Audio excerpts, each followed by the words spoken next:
Hi, டே 4ங்க. Museum சுற்றி பார்க்கலாமா? இந்த ட்ரீ 120 இயர்ஸ் ஆச்சாங்க. 360 மில்லியன் இயர்ஸ்க்கு முன்னாடி கடலில் வாழ்ந்த உயிரினங்கள், மைல்ஸ்டோனு இது எல்லாமே எவ்வளோ பாதுகாப்பாக வச்சிட்ருக்காங்க பாருங்களேன். 1,25,000 இயர்ஸ்க்கு முன்னாடி ஸ்னோ எல்லாம் மெல்ட் ஆனதும் அதில் வாழ்ந்த உயிரினங்கள் எல்லாமே இப்படி தாங்க இருந்திருக்கு.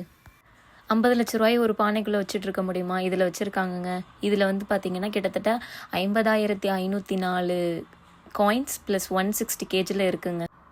மில்லியன் இயர்ஸ்க்கு முன்னாடி பயன்படுத்தின மண்பானை, கோடாரி, கற்கள் இது எல்லாமே அழகாக டிஸ்பிளே பண்ணியிருந்தாங்க. இது எல்லாமே அந்த காலத்தில் யூஸ் பண்ண மேஜர் ஐட்டம்ஸுங்க. 1000 மில்லியன் இயர்ஸ்க்கு முன்னாடி கோல்டு எல்லாமே இப்படி தாங்க யூஸ் பண்ணியிருக்காங்க. இது பாருங்களேன், கோல்டு எப்படி இருக்குன்னு சொல்லிட்டு. இது எல்லாமே கோல்டுங்க. 3000 மில்லியன் இயர்ஸ்க்கு முன்னாடி இந்த பியானோ பாருங்களேன் இப்படி தான் இருந்திருக்கு. அது நமக்கு பக்கத்துலேயே நிறைய மியூசியம்ஸ் இருக்குங்க. ரொம்ப சின்னதாக இருக்கேன்னு நான் நினச்சேன். ஆனால் உள்ளே பார்த்தா அவ்வளோ விஷயம் இருக்குது. இங்கே பாருங்களேன், அந்த காலத்தில் யூஸ் பண்ண துப்பாக்கி, அவங்க போருக்கெல்லாம் பயன்படுத்தின துப்பி, வாள், அப்போ அந்த டைம்லலாம் என்னென்ன சாப்பிட்டாங்க, ட்ரிங்க்ஸு, இது மாதிரி நிறைய விஷயம் உள்ளே வச்சுட்டு இருந்தாங்க. இது ஒரு வீடியோவாக போட்டால் கண்டிப்பாக பத்தாது. அவ்வளோ பெருசாக இருந்துச்சு உள்ளே போய் பார்க்கும்போது. வெளியே பார்க்கும்போது சின்னதாக இருக்குது, உள்ளே போய் பார்த்தா அவ்வளோ இன்ஃபர்மேஷன் இருக்குது. யூகேயில் இருந்தீங்கன்னா கண்டிப்பாக மறக்காமல் பக்கத்தில் சின்ன மியூசியமாக இருந்தாலும் போய் விசிட் பண்ணி பாருங்கள்.